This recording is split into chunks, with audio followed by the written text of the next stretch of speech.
She's an author, motivational speaker, the CEO of the highly acclaimed Ford Institute. She's known as a kick-ass coach to high-level executives, celebrities, and motivated individuals committed to personal transformation. Today, we're talking with her all about her book, The Integrity Advantage: Step into Your Truth, Love Your Life, and Claim Your Magnificence, which is teaching us how to own who we are and live in alignment with our truth and our desires. Get ready with your notebooks, everybody, because this is everything. Enjoy. Actually, I've been listening to your podcasts. Oh, cool. So I was listening, driving around, I was listening to your thing on Laura Berman. Yes. And do you want some feedback? Please. You said the word important. Like you had some interview and they said, well, what are you doing now that's important? Oh, yeah. And I was thinking, if you were my client, I would go in on that word important, important, being visible, being seen, because we would say in the work I teach, that's one of your shadows. Yeah. Like that need to, and so we kind of projected what stuck out in your mind was that word important. Yeah, well, because I was asked on a red carpet, Kev, that we were on at the Chrysalis Ball, like, what are you up to now or whatever? And I said, if I don't say something important right now, am I lesser than in your mind? Am I not important enough? Am I not special enough? And so every time, it's funny, when I get asked that question, I completely blank out. I could have 80 projects going on. Exactly. And I never know because what to that's say. your shadow. So Yeah, Kelley, explain can you explain that. that? Yeah, Yeah, explain it. Okay, so I'm lucky enough to have been taught. One of my greatest teachers was a woman named Debbie Ford, who was Ariel was on my show here. Oh, cool. Yeah. Yeah. Okay, so Ariel's sister, Yep. who was an expert in the human shadow.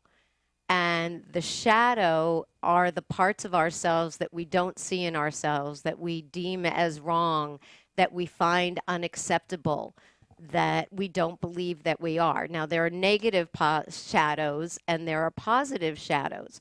And if we were to start with the negative, so the negative shadows are the parts of ourselves that we disown, that we don't want to be. You're yelled at when you're a little kid. Your mom says, don't be lazy. Yeah. And you're so... Wait, that's what my parents called me. My parents called me lazy. So My lazy. dad. And of course... My dad was like, Maria, you lazy. Okay. And that's why I think I turned into a Of course, workaholic. an overachiever. Yeah. That's it, because we don't want to feel... So we make that characteristic wrong. So we're all born whole, and we have every characteristic that we see in the outer world.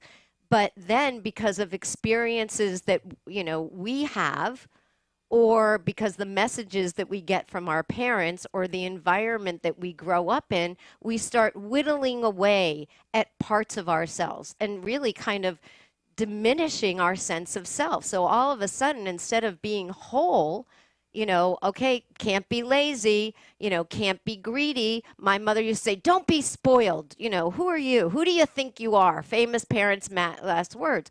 Don't be that, don't be that, And so we start making those characteristics wrong, and we don't want to show them to the outer world. Mm-hmm. So if your dad, and then of course, because we never want to feel that pain and shame, we create personas over it. Mm. And it's not that we aren't those personas, because you are an overachiever, you are, smart, perfect, whatever those are. But it comes at a cost, because when a shadow is running your life, you lose the ability to choose. Yeah. So you couldn't just sit back and do nothing. You had to go find the next project and the next project. And so when I was listening to your interview with Laura Berman and that word important came up, somewhere being unimportant, being unseen, being invisible, probably something, whether it was your own experience or maybe the experience you saw, your parents, maybe they weren't seen as important enough, or that you have, that's a tricky word for you. Yeah. And a lot of people, especially a lot of celebrities, they don't want to be invisible. Mm-hmm. Yet I know for even me in the work I do, being visible had a lot of fear attached to it. Because if you're visible, you can be put down. If you're visible, you're vulnerable. You're a target. People won't like you. You're too big for your britches kind of thing. And so you want to Shadow work is really based in the concept of wholeness. You know, Carl Jung said, I'd rather be whole than good. That really we have this toolbox of characteristics. So whether it's lazy, whether it's greedy, whether it's, you know, selfish, and we've disowned them. And when you disown them, you don't have access to them. And at the end of the day, there's a gift in every characteristic. I say in the book, I love that, you know, saying God didn't give us any spare parts, or the universe, whatever you believe in, didn't give you any spare parts. And so if you can befriend these parts of yourself, if you can look at and you can find, so to own back a negative shadow, you have to identify what it is. So if it triggers you, then it's something you don't want to be. So, you know, for me, being spoiled, I always I didn't want to be spoiled, or I can't stand being around entitled people. When I used to go drop off my kids in school and or go to pick them up, and all the mothers were cutting in line, I'd go, who the heck do they think they are? And so I found the word entitled. And I realized that I did not want to seem entitled, which is why I always worked really hard, because God forbid anyone would say, you know, who does she think she are? She's spoiled, she's entitled. And so if you can, first you have to identify the characteristic you've disowned. Then you have to be able to accept it, own it. And so saying, I am that, yeah, I am spoiled. I am spoiled. And then to really own it back, to embrace it, I have to find the gifts. So for you, I'd say, what are the gifts of lazy? Well, I've learned them as of late. The gifts of lazy, well, because that's the battle now, is after surgery, I've kind of just been calm and I'm not doing as much. And then, you know, you have my husband over here who's like been behind my career forever, who's so nervous that I'm throwing my career away by being, in a sense, lazy. But it's not being lazy, it's just being truthful to what I really want to do and what I don't want to do. It's been fun. It's been amazing. It's been freeing. I've had so much more creativity flowing through me, so much more energy. It's been awesome being lazy, if that's the term. Yes. And so isn't lazy a great characteristic? And if you embrace lazy back, if you integrate most people can't ever slow down. No. That was like me before. I was always revving you so were running high. because God forbid you would be lazy, because our programming, you know, we're all being run by this unconscious programming that is set in place under the age of 10. So if you're 4 years old and your parents say, you know, why are you being so lazy, Maria? You know, you decide, okay, I'm not going to be that. Yep. And you don't remember it because it's unconscious. It's in the shadow of your awareness.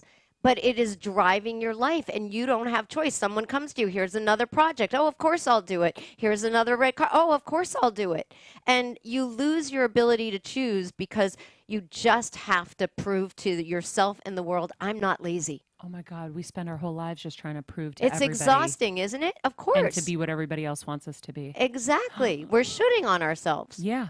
And that's the thing. And so when you open yourself up to wholeness, that's the key, because otherwise, I mean, for me, I was chasing being smart and being popular and being talented and being perfect. And it was on this gerbil wheel. Yeah, because that's what our parents want us to be at the end of the day, is perfect, right? Well, they want us to be quiet when they want us to on. be quiet. They want us to look good to everybody else. They want us in the perfect little dress. We have to behave in church. But that's the meanings you made as a result of your environment. Your environment could have been something much different. My environment couldn't have been something much different.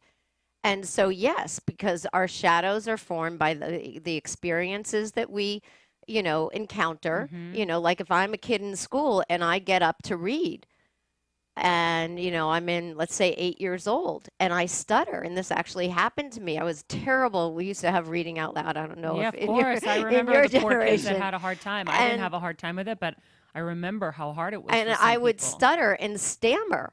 And so, you know, I felt like it's not good. It was unsafe to be seen.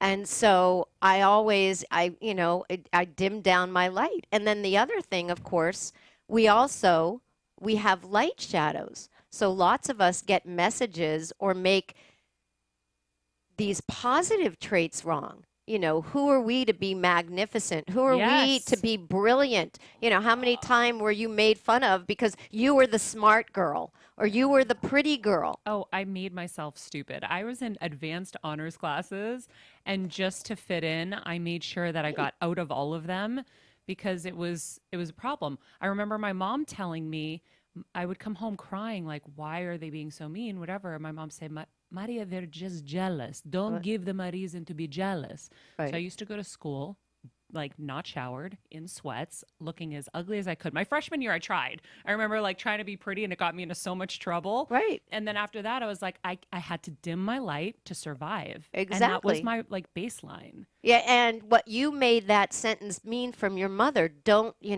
give them a reason to be jealous. I'm sure your mother was not saying dim yourself down. Right. Yeah. But you, as a child or as a young adult, you don't have the wherewithal. And so you decided at that point you had to dim yourself down. You had to look sloppy. You had to, get a few bad grades or Yeah. not take the honors class. And so we dim our light as well. And that's the crazy thing. And then we can't own being visible. We can't own being successful. And we Or you can't. feel guilty when you're Oh, successful. yes. Yes, because how many messages people won't like you if you're successful or you won't fit in or they'll be jealous. Mm-hmm. And so if you're told that all the time, they'll be jealous. Are you really going to go out and create a world? That's going to make them even more jealous? Exactly. And then you're the No. target for this and you're the target for that. Mm-hmm. And so then we're out of Whoa. integrity and we're dimming ourselves down. And you Yeah. see it. And the fact of the matter is, most people have a much harder time owning their light than their dark because we're constantly, I write about it, it's Pretty Woman.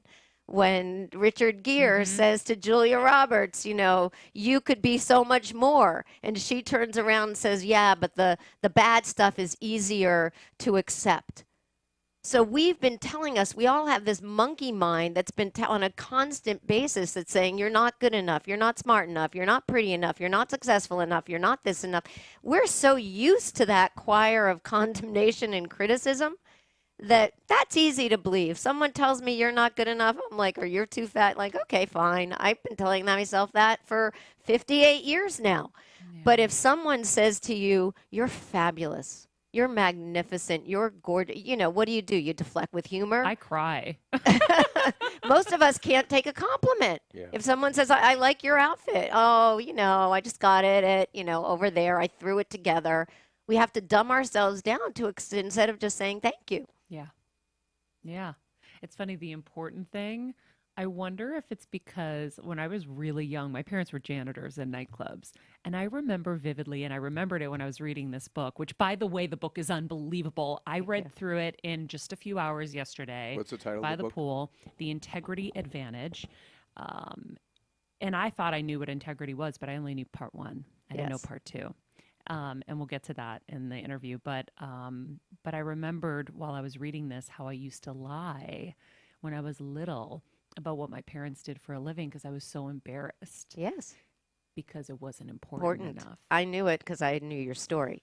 I'm like, oh my God. Yes.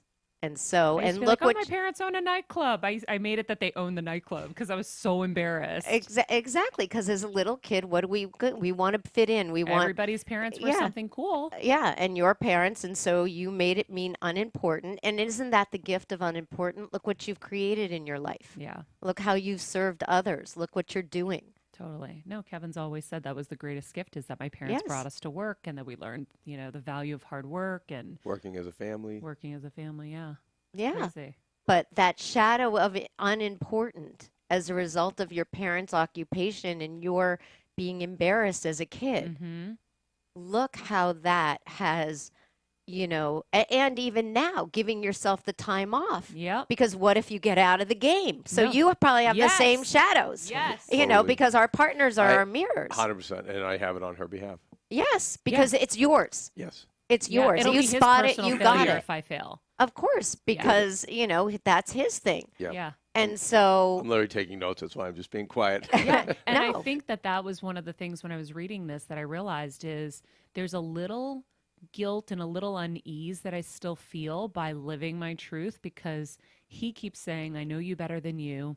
When this is all gone, you're going to miss it and you're going to regret it. And I don't want you to have that If feeling. this is all gone. But who knows who what knows else? what's going to What's happen, going to right? take the We space don't when know. it's what comes next? I mean, would you ever thought you would be here doing No. reading self-help books every week? No, and by the way, it fills me in such a way every week. I literally can't wait for every Monday because I'm learning and I love learning. But the other thing that, to piggyback off of the important thing, I remember when I went in for brain surgery, I gave each of, my parents and Kevin a letter, but my dad's was the most important. I can never say without crying, but I said to him, I hope you understand that when I come out the other side, I'm going to live a very different life, and you may not have things to brag about regarding me anymore. I may not do things that you can, be excited about anymore. I'm just going to do what makes me happy and healthy. Isn't that crazy? So, because you still couldn't embrace unimportant, and you projected that your father wouldn't love you, that no one would love Maria if she was unimportant. yeah. I mean, Oh, and your father only wants you to be happy and healthy, Right. I'm sure. yeah. Well, I didn't know that for sure, but now I do. No, they all start out with good intentions. The Of parents, course. Yes. Your mom too. That's why this book is Yes. so amazing, because it helped me to kind of, first of all, I needed to understand integrity in its entirety, but it made me start to see all of these things at just the right time. It's cool. Yeah. Well, if you're, one of my things is that the universe is always giving us exactly what we need when we're ready to receive it. So Yep. honestly, your whole thing, and I was saying to Steph, what a great job. You get to read self-help books every week and then talk about them on And a Monday. digest it and apply it during the rest of the week. And then have like questions and really go in deeper. And she's like, yeah, this is a great job. But I would look, because I'm always so fascinated, like whatever book you're getting is for a reason. exactly I the know. book, and like it's that divine design, that book Yep. after book, person after person. It's just like, okay, universe, what do you got for me this week? Kelly, I'm telling you, this has been my last 3 years. Every day, whoever's in that chair, or it could be the person that's with them. Right.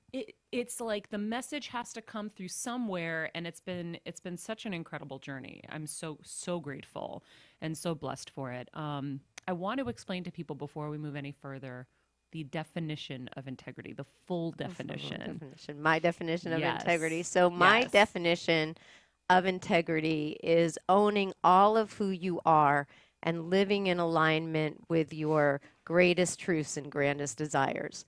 And so the owning all of who you are, just in terms of even my journey. So if you look up the definition of integrity in the, the dictionary, what we used to have before Wikipedia or whatever, things I used to use, it always said, a strong moral compass, which is what because I came from an Italian Catholic mother. You had Yeah. your Greek mother parents. That's what I thought integrity was, is like your Yes. moral boundaries, Yeah. like right being from wrong, exactly being all honest. those, the 10 Commandments, So all when those you're things. lying when you're little about your parents' job.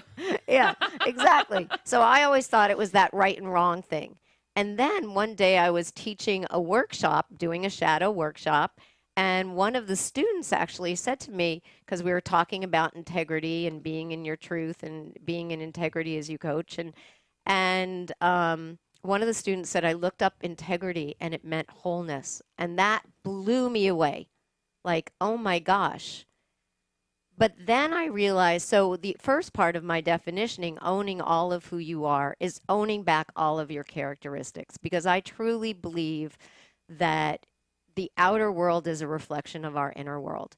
And if we're only owning 5% of who we are, 10% of who we are. Is that what it normally is, you think? Yeah. Oof. Yeah. I think it's so low. I think we have this amazing toolkit, and most of us are working on 10% of our, we're 10% of our Probably why we're toolkit. so empty and unfulfilled. Exactly. Too.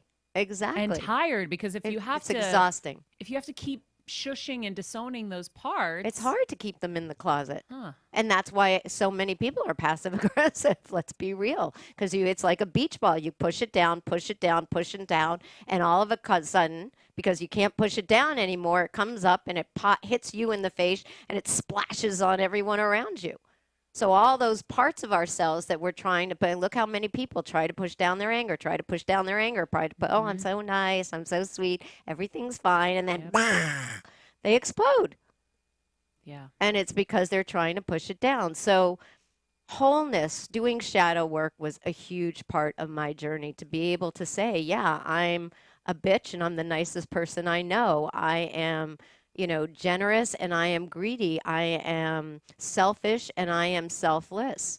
I am one of the smartest people I know, and I am totally one of the dumbest people I know.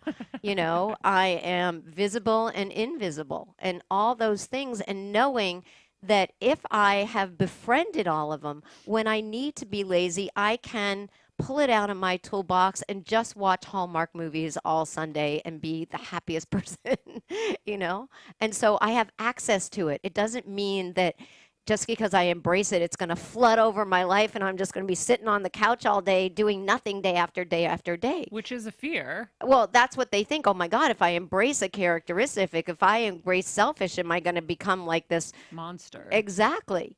And so, no, but when you need to be selfish, when you need to set a boundary, when you need to say no, you will have access to it. If you're trying to push it away, then you can never say no. You're that constant people pleaser. Oh, what can I do for you now? Kind of can thing. we talk about all the bad ones? Because it's pretty obvious which ones we all herald as bad. Right. And then what the positive is. Because even just hearing the yes. selfish thing, it's like, oh, yeah, selfishness can be good. Well, and I'll tell you what, for a lot of women, being vulnerable, being needy, being dependent, especially in this day and age of this culture, everyone's so independent and I can't be needy and I can't be vulnerable. And they're exhausted. Well, and also men aren't attracted to that too. Like that's a very masculine kind of quality, right? Well, I guess so. I mean, I think we all have both, but I think for a lot of women right now, they're afraid to be any of those things, or they don't want to be doormats like their mother, or they don't want to give their power up to anyone or anything like that. So they've made, and I remember me making needy wrong. And then as part of integrating a shadow, it has to kind of, integrate something, it has to get in your soul. Because you can say, okay, the gift of being needy is, I can ask for my needs. But that's just talk. That's my head saying something. So to truly integrate it, I had to get up every morning. Let's take vulnerable. I literally for a month, because, I'm the tough girl. I was the confident one. I'm the one, balls to the wall kind of thing, being vulnerable, asking for help, any of those, showing my emotions, those were scary to me. So every day I had to get up and say to myself, what's something I can do to be vulnerable today, to really integrate it. Yeah. So I could really say, wow, I told someone a truth and I didn't die. The world didn't end. I asked for help and no one, and I'm still standing. And no one thought less of me. People still, respect what I do or something like that. So for me, being able to be needy, I now ask for my needs and wants. I never did it before. You probably never did it before. I'm really bad at it. Yes. Being able to be dependent. I got married 2 months ago, and I can be dependent on my partner. I can say, can you do this for me? Which I would have never done it before. That I'm kind of good at. Right, honey? Yes. Okay, good. Although you shamed me on this trip. You've gone the other way and you've become independent. Well, because you made as me Rudolph feel said. shameful for being needy. When? Because I sent him, so every time he goes away, disaster strikes, right? It's so hard to have him not be home. So he was gone for maybe 24 hours, and this massive leak happened in the house and a couple of other horrible disasters. And I'm texting him, and so him and his friends thought it was funny to send me videos making fun of me while they're at their college reunion. So I said, okay, I'm so sorry that I asked you to be my support because I can't ask anybody else for this. And I said, I'm going to go find a new friend to help me. And I texted a picture of this homeless man that I found on my gifts. And so that was it. I said, from that moment on, I'm going to handle any crisis in this house by myself. That's without right. help. And that was the gift I gave you. Thank So you. we can tell Kelley that 5 years ago, the only other time I decided to leave this house for something social, literally, was for my reunion. And as soon as I literally walked into the first event, after I registered, she's yelling and screaming at me because a flight was canceled. And I said, well, just you and the 3 people working for you. Can you just go and rent a car and get pillows at Target and do a 3-hour drive to the event? And the yelling and screaming continued or whatever. And I said, okay, well, this is my reunion. And I traded calls for the 3 days. And I still made it to your book signing in the middle of my reunion. Then went back and I said, for my own needs, my shadow side, There you go. I said, I'm going away this this weekend, and I'm going to my reunion to see my friends, my lifelong friends. And unless it's a health crisis for you or the babies or something catastrophic, please do not bother me. And it was not a leak. It was something very minor. Don't make me pull up the text to embarrass you. It was something very minor. And I handled it with humor with some of my funnier friends. It was who, funny. who made videos to. It was over a cable for the computer. No. Yes, That it was one question I asked Let's get back you. to come on. Let's I get back asked to you one Kelley. But question here's about a the great cable. thing, because the people in our lives, so here's the great thing. The people in our lives come in to show us. You are each other's best teachers. Yeah. And our shadows fit like puzzle pieces.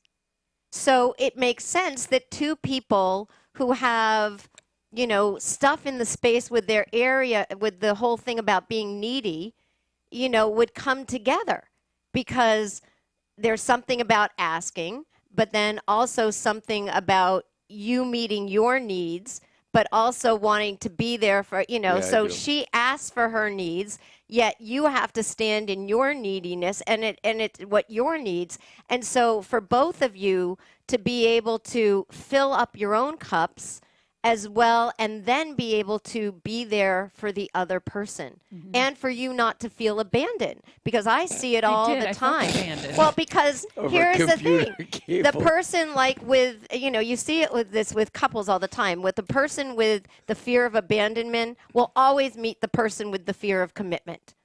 Right? Because the person with the fear of abandonment, they come on and they want to clomp on to the person with the fear of commitment. The person who fears commitment, all of a sudden they're getting like smothered. And what do they have to do? They want to run the other way. They want to create their man cave and never come out. Yes, every Okay? house we've ever looked at. Where am I escaping you? That's his line. Yes. Okay. And I'm so a nice person. Why does he want to escape me, Exactly. Kelley? And then you get to feel, oh my God, I'm going to be abandoned. I don't want that house with the really good man cave. Give me a house that has a living room and that one room house. Just I want a one room house so we can be together all the time. And so that's because the person who has the fear of abandonment, you have to stop abandoning yourself, Yeah. which I'm sure you've learned and are learning, so that you can fill your own cup. And then as you start not abandoning yourself and being able to fill your own cup, little by little, he'll come out of his man cave. Yeah. Because all of a sudden it's safe to come out of the man cave without feeling I'm going to be just totally, swallowed up. I just had a vision of like the little crab in the sand hole. Yes. And then, it like creeps up and that's like, okay, we're safe. Or the turtle, all of a sudden the Yeah. head's back in the shell. Oh my Hopefully God. she So won't recognize How do me. you get a fear of abandonment? So if I have a fear of abandonment, but I was never abandoned, maybe I was abandoned emotionally? You can be abandoned Maybe that's what it emotionally. I was. mean, I have clients, their parents, the father was working all the time and the mother wasn't there for them man, your because she parents was unhappy. Right, your parents were so overwhelmed with work. Yeah. Yes. Well, it could be and then- custodial, And then right? Maria, Yes. you were the only one who spoke English, so she was from 4 or 5. She was cast into the role of kind of family leader, and there's abandonment there, for the real needs of a child. Yes, if you became the leader, you Oh, became yeah. the grown up, then your emotional needs. I mean, it's so, and I can tell you from having 3 daughters, like I thought as a parent, like, okay, maybe like I knew all the things I did that probably screwed them up. Yeah. That's what I thought. And then when you do shadow work with them and like, okay, so where did, her thing of not fitting in come in, or I don't belong, whatever that, shadow belief is that has, kind of been ruling our life. And because we also create shadow beliefs. So if something happens when I'm under the age of 10, like the little triangle of kids, there's always, the one kid, if you're in a 3 little girls and one gets left out because those 2 go to so-and-so's house and you're not invited.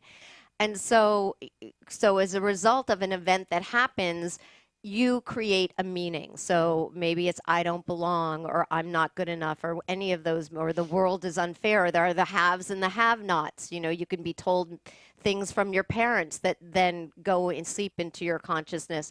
And these shadow beliefs, these limiting beliefs that you created because you didn't really have the wherewithal as a child to know what's going on, they get embedded in your unconscious, and then they become self-fulfilling prophecies. Yeah. So, one of my girls, she had this, shadow belief, I don't belong. And it started from early on. Of course, she's one of 3 sisters. And then she always used to find these triangle of friends and then get so hurt. And it just kept reinforcing and reinforcing, I don't belong. And I bet the cycle continues in Of your course. adult life until you figure it out. Until you go into, you bring the light of awareness to your unconscious. Yeah. That's what shadow work is about, bringing light to that which lives in the dark. And that which lives in the dark are all the disowned aspects of yourself. It's all these limiting beliefs. And those are what is running your life. So most of us are being driven by our unconscious drivers. And what I always also say is, we teach the world how to treat us. So it's on our unconscious limiting beliefs that is teaching the world how to treat you. Yes. And that is so crazy. True. So when you're a woman, and I'm going to get to that question, guys. Thank you for writing that. Kev, just make sure you help me remember that. Women at work, I feel like I have so many friends, and of course I've experienced so many difficulties at work where you have these almost like movie-like character, like these Anna Wintour characters, these horrible bosses, Right. these horrible colleagues. And I wonder how much of that, because what I'm starting to see was I had this running theme of I wasn't good enough. Right. And so I'm bringing that into work. Absolutely. Right. And now I know I'm not the only one. Right. So how does that, in your opinion, manifest in a workplace so that you are getting this horrible reaction back? Well, I think you're being run by the I'm not good enough, and you keep projecting it on other people. And then they believe it. And right? no, you believe it. You have no idea. It's like I was working with a woman on Friday, and she was thinking about going back to her, she kind of runs in this kind of very, I guess, upper circle in Australia. But she's always had, as a result of certain body issues, kind of this whole thing, I'm not good enough. I don't belong. I'm not good enough. She also moved around a lot as a kid. But she got invited to, I guess, the Queen Bee's wedding and to be in the wedding party. And we had to look at, and she really didn't want to go. And the funny thing is, she was projecting on this other girl that she wasn't as good enough. And I'm like, the evidence, she's inviting you. This is the who's who, the Kim Kardashian of Australia, if that's the who's who. And she's inviting you to be one of her 5 bridesmaids. Yeah. Now, obviously, if this girl is a big influencer on social media, they're all going to look a certain way, and they're going to, it's going to be it's a snapshot. It's going to be a Vogue picture, her bridal party.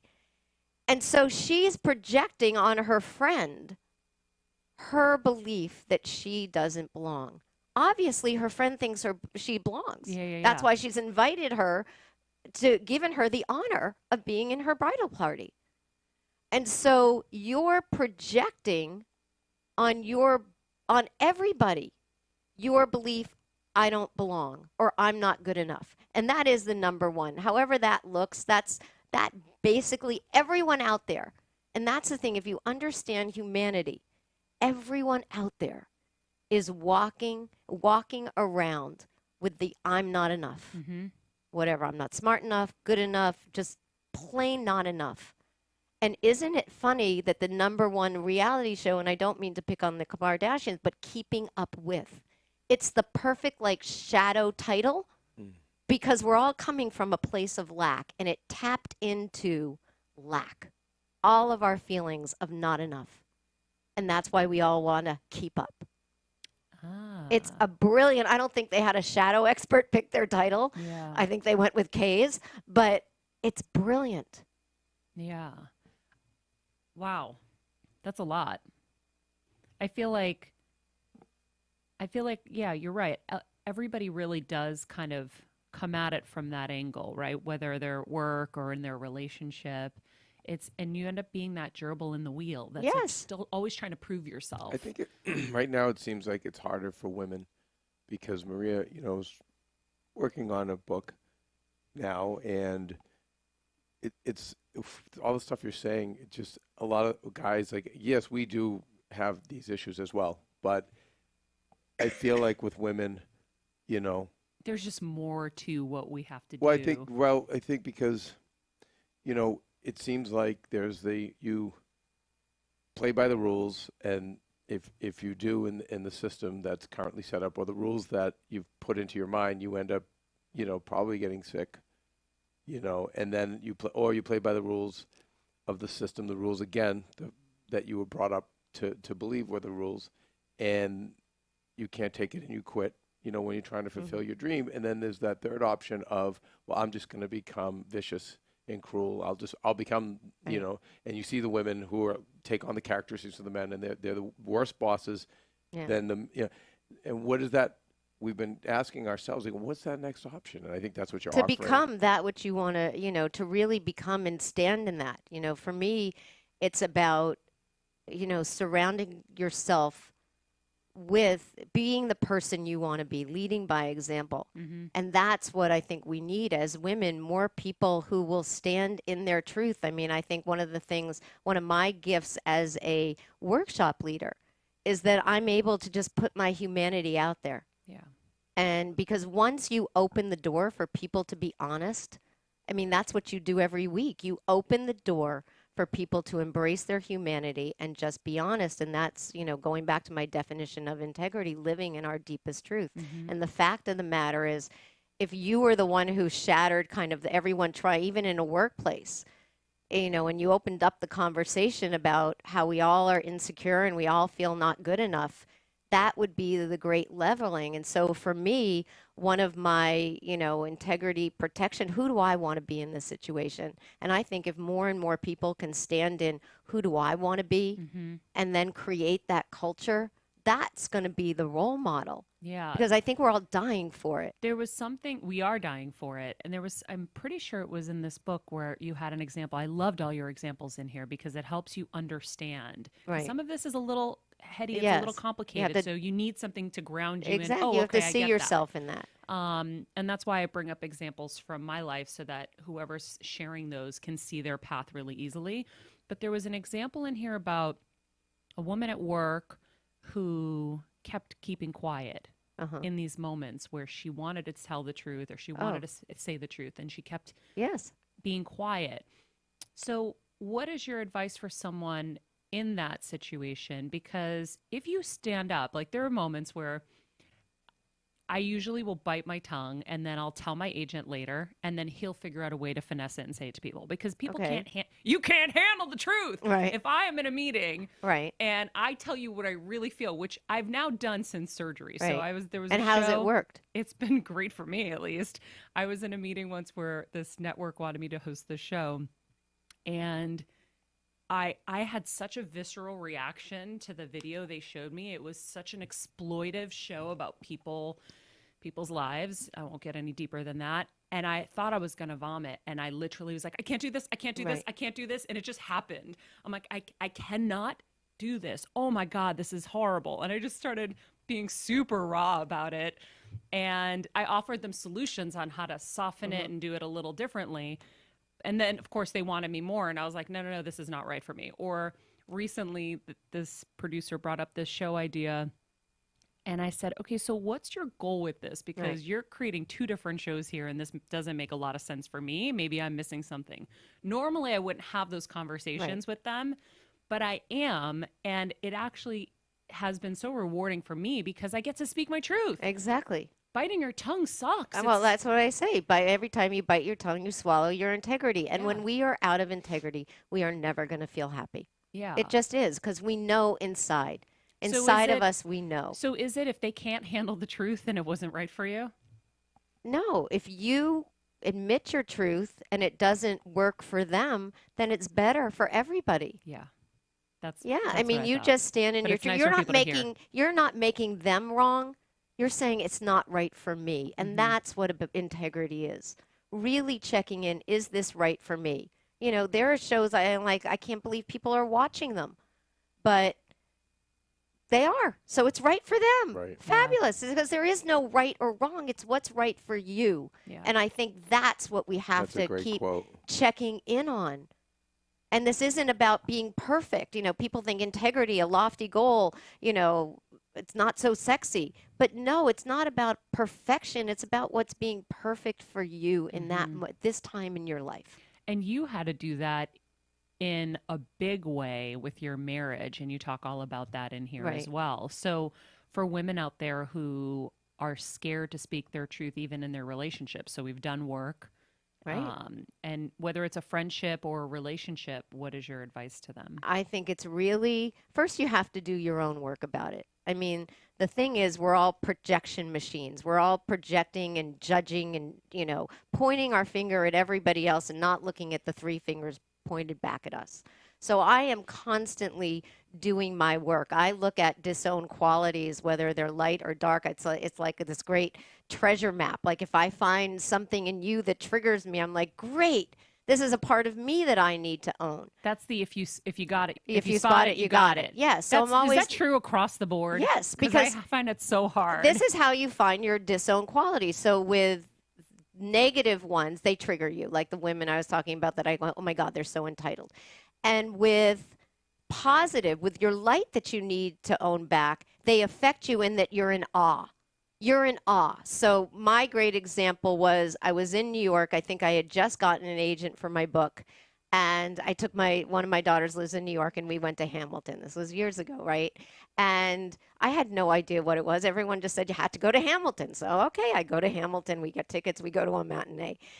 And I'm watching, and I'm looking at Lin-Manuel Miranda, and I'm always looking for who am I affected by.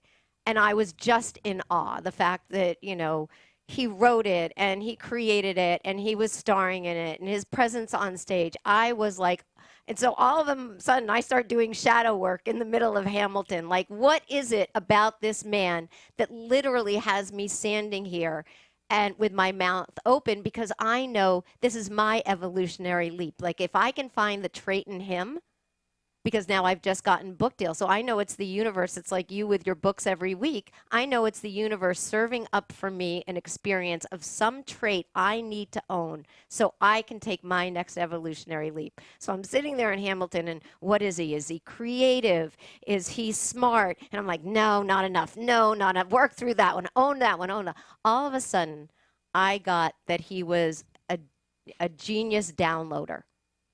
He was like a downloading genius to me, that he just like channeled, was this amazing channel. And I had been asking, because I wanted to write my book from being a channel, just really being a channel for the divine. I wanted to come through me. I didn't want to have to effort it. Yes. And I just wanted to just like, psh. And what I saw in him, then I could say, okay, that's the trait, this downloading genius that I need to own so that I can take that next evolution of self. And so that's how you spot the shadows that you need to own. They're The light inside of you. shadows. And yeah, so for negative, it's you're triggered. And for positive, you're in awe. Oh my God, I never even thought about that. Yes. I mean, I know you write about it and stuff, but So it's informed or affected. If I just Yeah. saw someone, I go, oh yeah, he's creative. Like, I know I'm creative. yeah. You know, not a shadow. But when I got to that downloading genius, I'm Yeah. like, oh, that's what it is about this man. Well, and then that's what you need to create your version of That. Hamilton. Exactly. I needed to own that light in me. So yes, I could create Wow. my Hamilton. Yeah.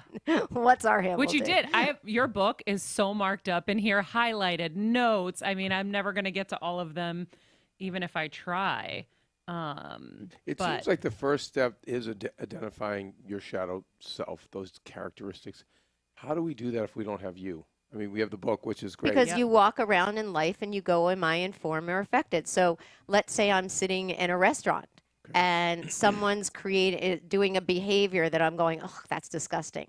Like someone having Italian food the other night, and someone was just shoveling the spaghetti in. They weren't, they were just brought there.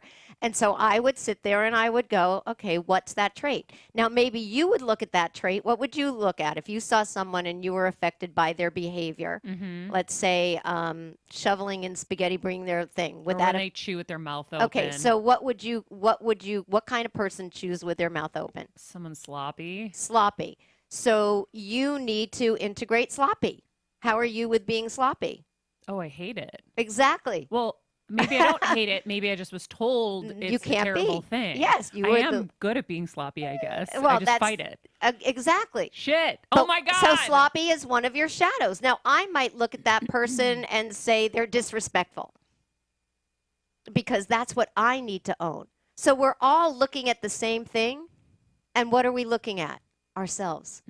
So let's say with someone like who's someone you admire, who's someone that people would know, like Beyonce. Beyonce. What do you see in Beyonce? What's the characteristic? The closest thing to perfection I've ever seen in my life. So perfection. So to She's her, just amazing at everything. Keep going with this perfection. I see freedom, that she can just go out there and Yes. do her own thing. I need freedom. You need perfection. What do you see when you see Beyonce? Happy. Happy. And we're all looking at Beyonce, but who are we seeing? Yeah. Ourselves.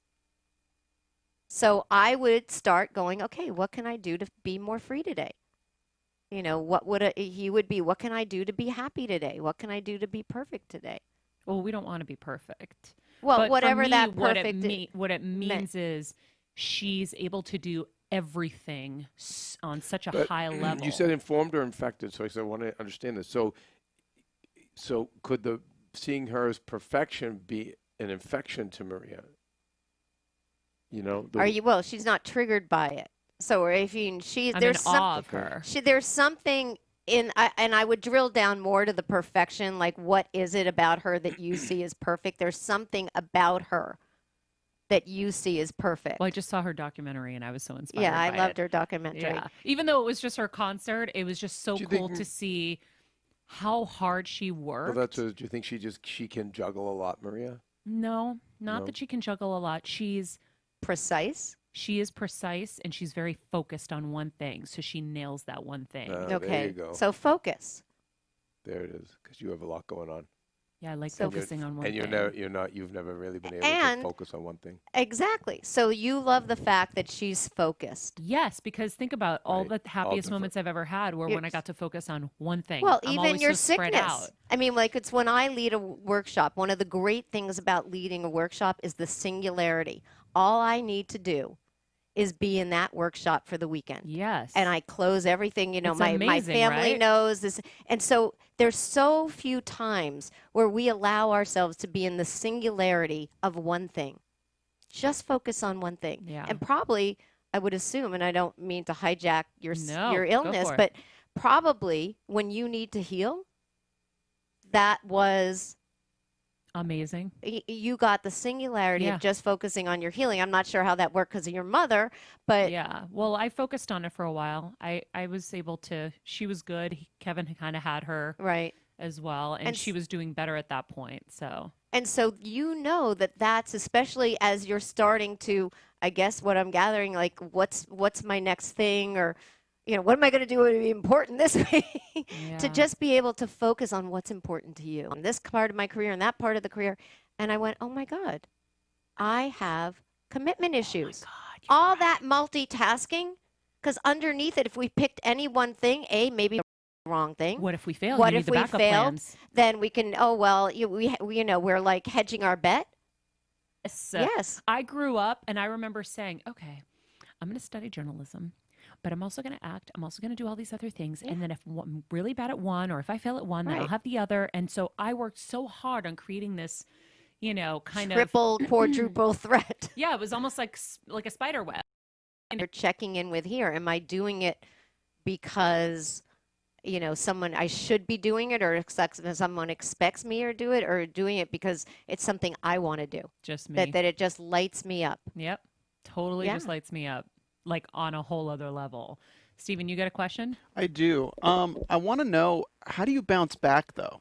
Because I have it a lot in my life where I'll focus on a goal that I think is what I want, and I'll focus so hard on it, and then I realize that when I attain it, I still don't have that happiness that I expected.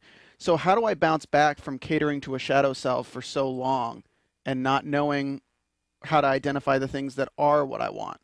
Well, I would go back to your experience and saying, there's so many of us, we reach the goal.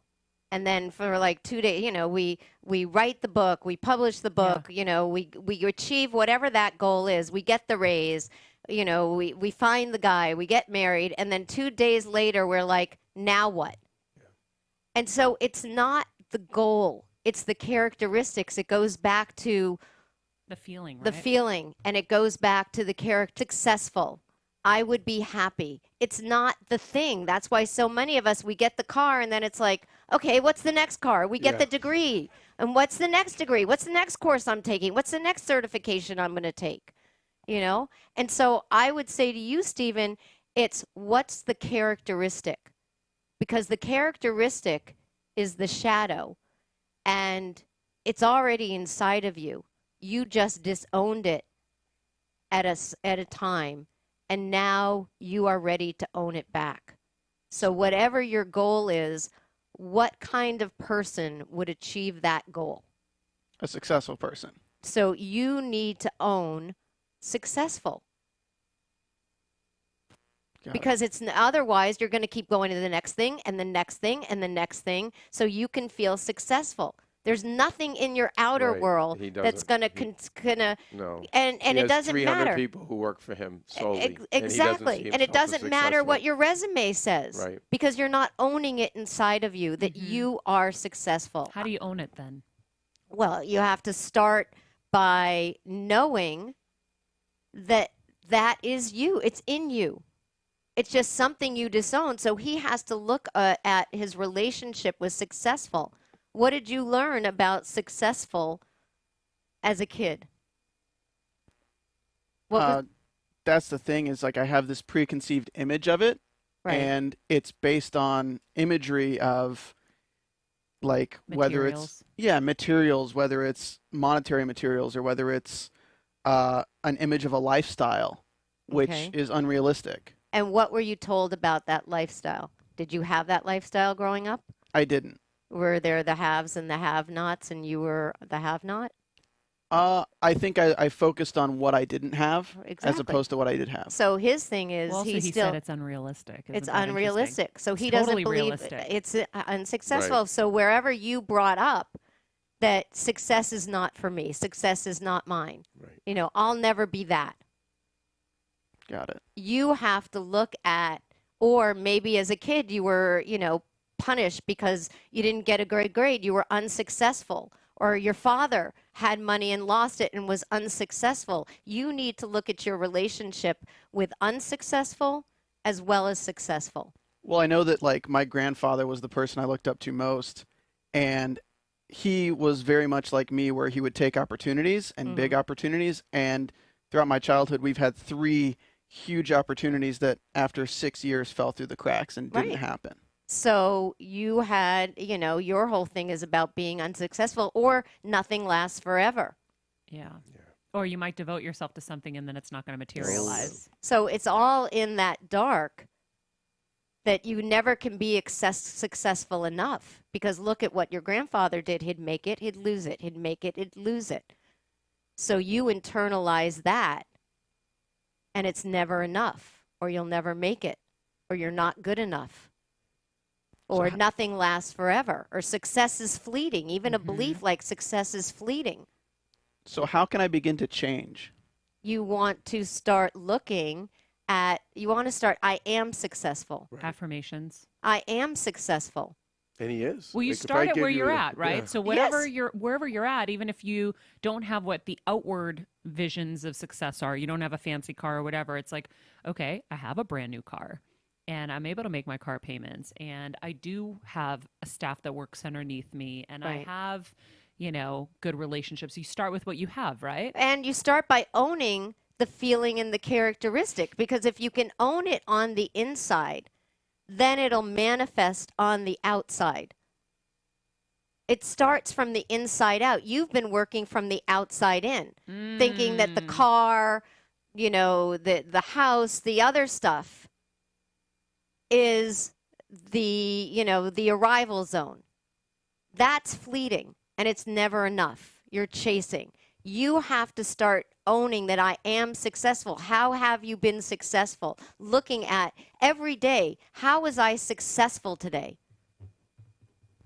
You have to start owning I am successful. And when you own it inside, then you'll have a whole new relation with it on the outside. Because it's what you talked about in the book. He's probably stuck in his story. Yeah, you're stuck in your story. You're stuck in your family story.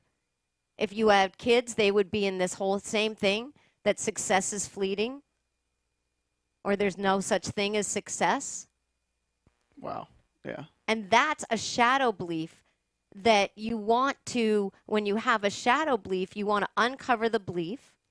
You want to see where it came from, how it was formed. You want to see how it served you, because we're only going to integrate things if we can find the gifts in them. So how has success is fleeting actually served you, Stephen? I mean, it probably hasn't at all. No. Has it had you create a lot? I'm hearing here you have 300 people working underneath you. It sounds like you've done a lot in the world. Yeah. I misunderstood the question. Thinking that success is fleeting has just stressed me out, but pushing myself because of it has pushed me towards greater heights. Right. There's a cost to it. So there's definitely a cost. So the cost has been, it's stressed you out. I'm sure it's exhausting.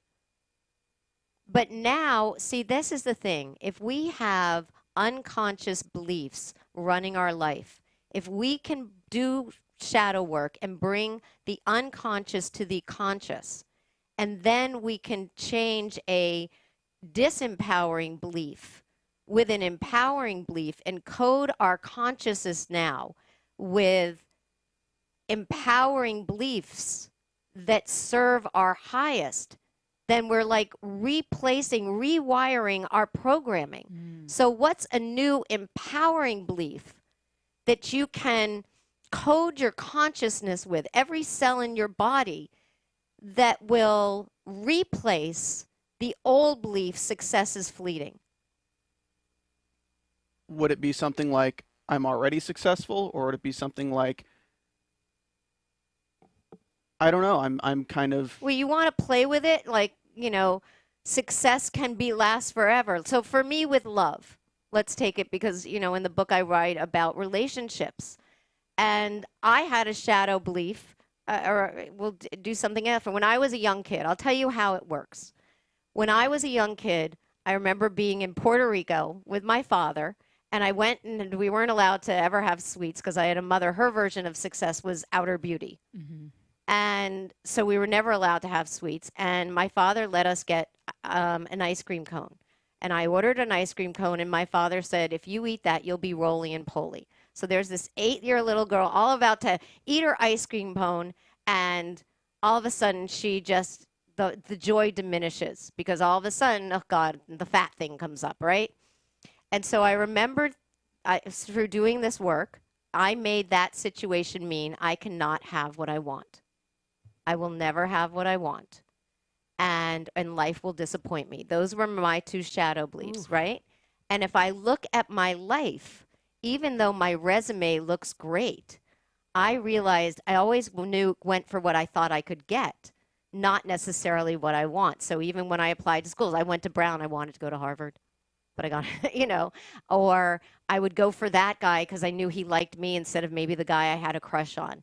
I could see how I was strategizing my life because of this belief, you will never have what you want. So you played it safe. I played it safe, and I knew I would run for a position, in school government. I would always know which ones I could run. And so I was a smart rat, because we're all very smart rats. And so, but I never felt full inside. Like, look at this life, look at this resume. I should be jumping for joy, but I was playing it safe my whole life. And so it was as a result of this work, going back, understanding that I had created this belief, that I could then replace it with a new belief that I can have what I want. and that the world is always giving me what is in my highest. And I stopped, once I started really getting that, I stopped this thing of, trying to just go for what was safe. So if you can identify the belief, where it came from, you can see how it served you. Yes, I attained a lot of things. You can see the cost. And then you can replace that old disempowering belief with a new empowering belief. So maybe yours would be, success is, sustainable. Success is mine. I have the ability to live, to keep evolving into a greater and greater life. My right.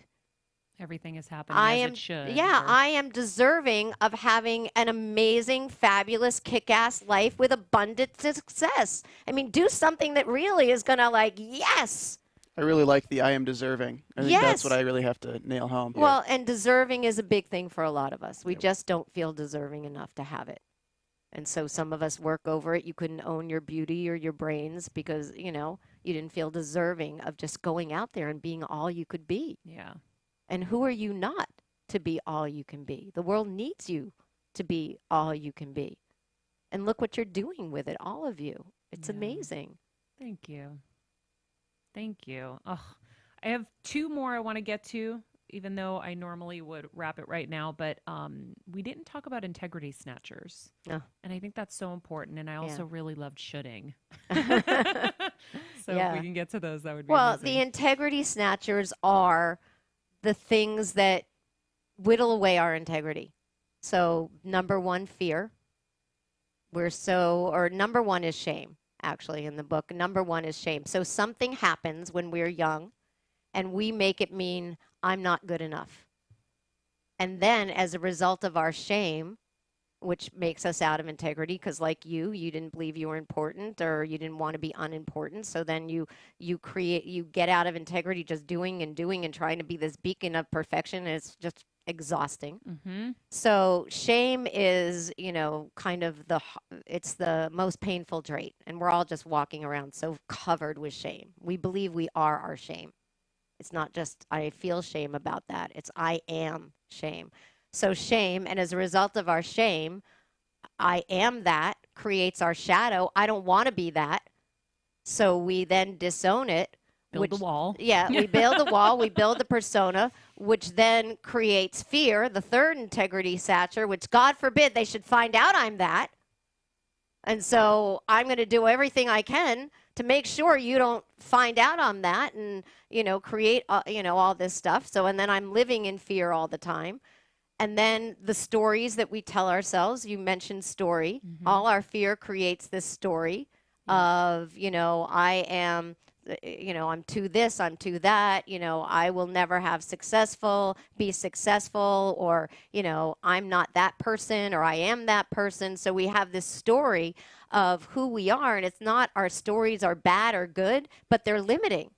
And the problem, if you live inside your story, look at all the people who are out there being victims, being the victim of their story. Yep.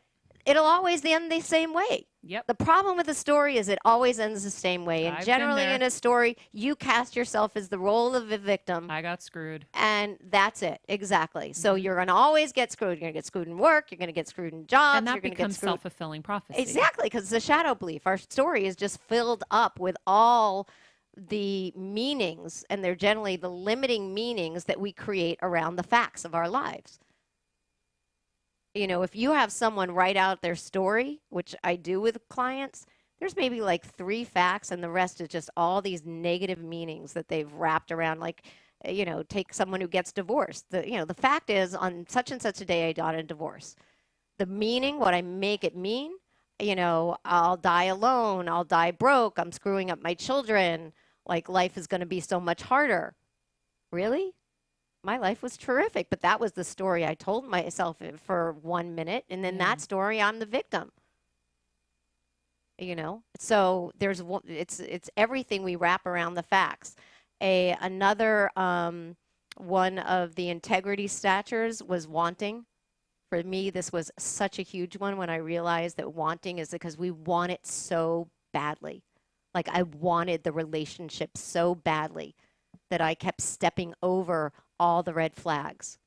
And so wanting can totally, take us out of our truth and have us bottom fish, very honestly. Another one, which I love, is people who empower your helplessness. There are so many people out there, oh, no one's going to love you like I love you, or no, I'll help you become a bestseller, or whatever it is your goal. They tap into your sense of lack and they hook into your not good enough. And then they make you think that they're the Messiah for you. Yeah. And, for me, I had financial fear when I got divorced. And I kept, looking to other people. Here, you invest my money. Here, you take it, because I just didn't, I was dumb. That's where I'm not so smart. And one of the ways. You need to listen to our AJ Gupta episode. Oh, okay, good. I would love to. And so, people are ready to take it. The best people would, if it's like a hot potato, you take it. Someone's definitely always willing to run with it. Yep. And so then they empower, you need me too. That's how they hook you. And all of those integrity snatchers, diminishes us owning, we're not living in our fullness, and we're not living in our truth. Yeah. And it's how we whittle ourselves away and just get further from the person we want to be. So funny. I find with the millennial generation, a lot of the parents empower the helplessness Yes. of their children. Oh, absolutely. Isn't it funny? Isn't this all the same stuff I've been saying to the last few weeks? Like, I need to find my own voice. I need to completely, just go on a journey of just who am I and find out what I'm capable of on my own, for better or for worse. Yes. Because I've always had you to help me with everything. It's interesting. And your voice is there. Your voice is there. It's just you have to feel enough to speak your truth. Yeah. And for women, it is also, I don't know how old you are, but it's a coming of age. 41. I think. Okay, well, As of 2 weeks ago. You're in the happy birthday, Thank but you. you're in the great spot, because I think more and more we just, own that this is who I am, and I'm just going to put it out there, because Yeah. otherwise I'm not going to be happy. And I have been shooting on myself for so long. So Yes. the shooting is, look, we tell ourselves everything we should be doing. I should be getting married at this point, or I should have that job, or I should look this way. Yeah. And we're just constantly shooting on ourselves, and we're not being inner referred, we're being outer referred, what our lives should look like.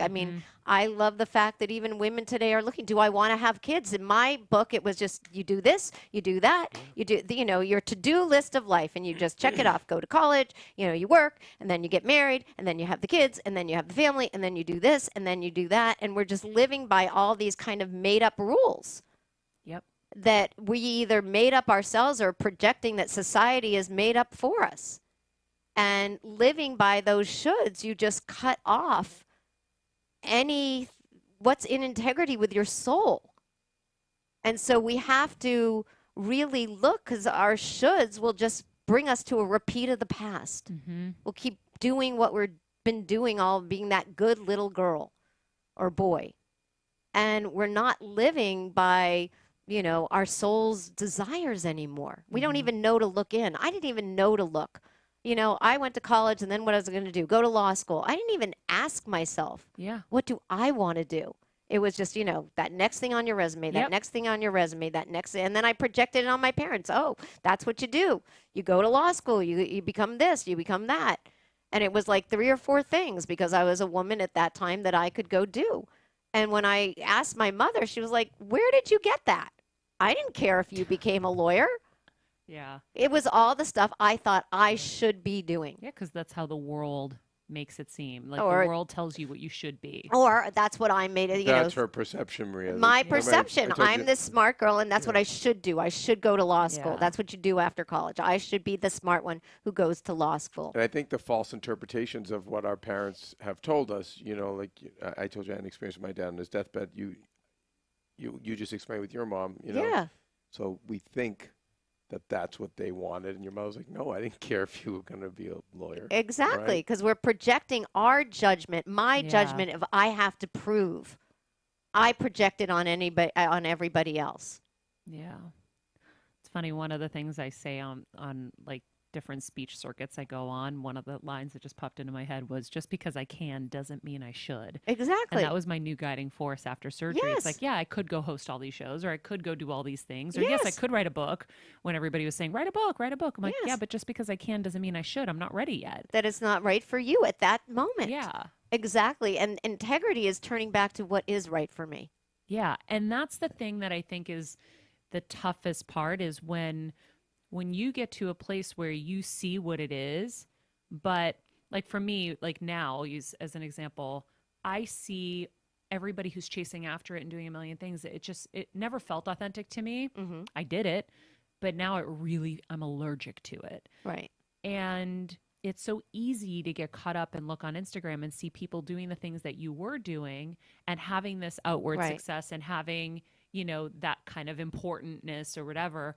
And you're like, I don't want that, but should I? And just that confusion. Exactly, because should? you're rewiring your system. You've Yeah. had 40 years of doing that, being the leader of the pack of that, being out there doing that, and all of a sudden it's, and everyone expects you to. Oh, you're Yes. Maria. Okay, now let's give her Yes. this, and let's get her back on the red carpet, and let's do this, and Yeah. everything. And people expect it. And so all of a sudden when you say, no, I don't want it, like, what do you mean? Here's your dress. Yeah. Go. Your stylist is right there. Yeah. Go. I've had 2 conversations with my agent in how many years now? 2 years since my surgery. Yeah. And my other agent who will bring me things, I'm like, I don't really want to do that. Sorry. But that's the whole integrity alignment monitor. Yeah. It's really, because even you could do the, and you're like, why did I do that? Like, I Yeah. think about writing another book. Do I want to write another book now? I mean, I feel like I have a book in me, but I just got married, and my 40s were all about my kids. My 50s were all about my career. I have a feeling maybe my 60s is about relationship, but I don't know. But right now, and so it's not right for me right now. Yeah. Who knows what will be? But I don't want to have to worry about a deadline. If my husband wants to, let's go on safari, I'm like, yeah, let's go. Oh, I can't. I have to go. I did that my whole 50s. Yeah.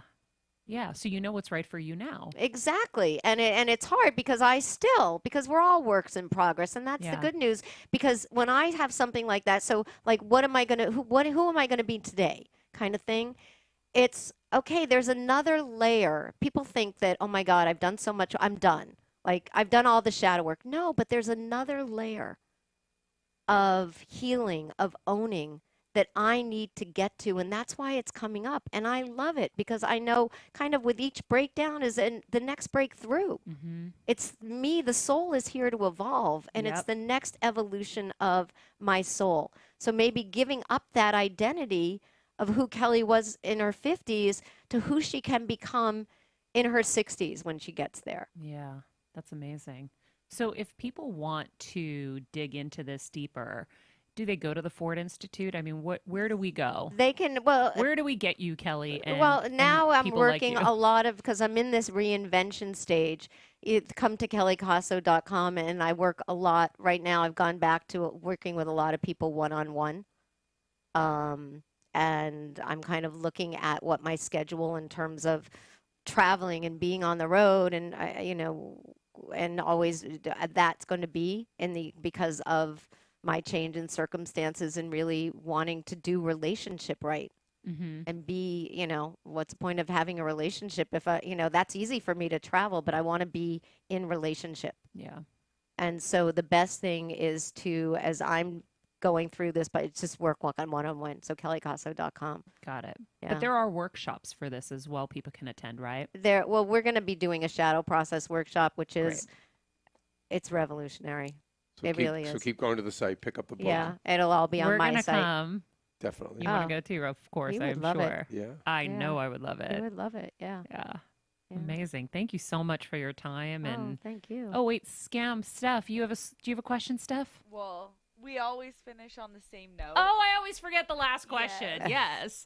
So Kelley, of course, we're better together. Right. We always ask everybody, How are you trying to be better or get better now? Is there a practice you're implementing into your life? Is there something you're working on right now? Yeah, I think I work, I was having an interview the other day, and if you go on my site, it talks about fierce confidence, and someone says, "How do you get that?" And for me, it's really I work on the paradigm that the universe, everything that is happening for me, not to me. Mm-hmm. So I am always walking around, and I use them in the book, powerful in my integrity protection program. I'm always asking, what am I supposed to be learning from this situation? So whether it's a roof leak, whether it's a person I meet, I'm always asking. I really get that the universe is my best friend and my most benevolent teacher. And that gives me the faith to do anything because I have that wind beneath my wings. Mm-hmm. I also get that life really is about what consciousness you bring to every moment. That's the difference in life. I can be in a situation, be a victim consciousness, or I can come from a consciousness of abundance. And so I'm always looking at knowing that the greatest the greatest honor or right we have as humans is choice. I'm always asking myself, who do I want to be in this moment? And what level of consciousness do I want to bring to this moment? And, then the third thing is really get that we're all vibrational beings and everything that we do impacts our vibration. And it's either up or down. There's no just coasting. So I have my structures for success. And whether it's people I'm around or spaces I like to go in, I really get that everything impacts my vibration, and it's in my power as the co-creator of my life to protect that vibration and honor it like I would a baby. And so find your structures for success. Get that the universe is with you. Ask yourself, who do I want to be in this moment? What level of consciousness do I want to bring? And what am I supposed to be learning? And know yourself. Don't test yourself. What are the structures for success that, have your vibration go up?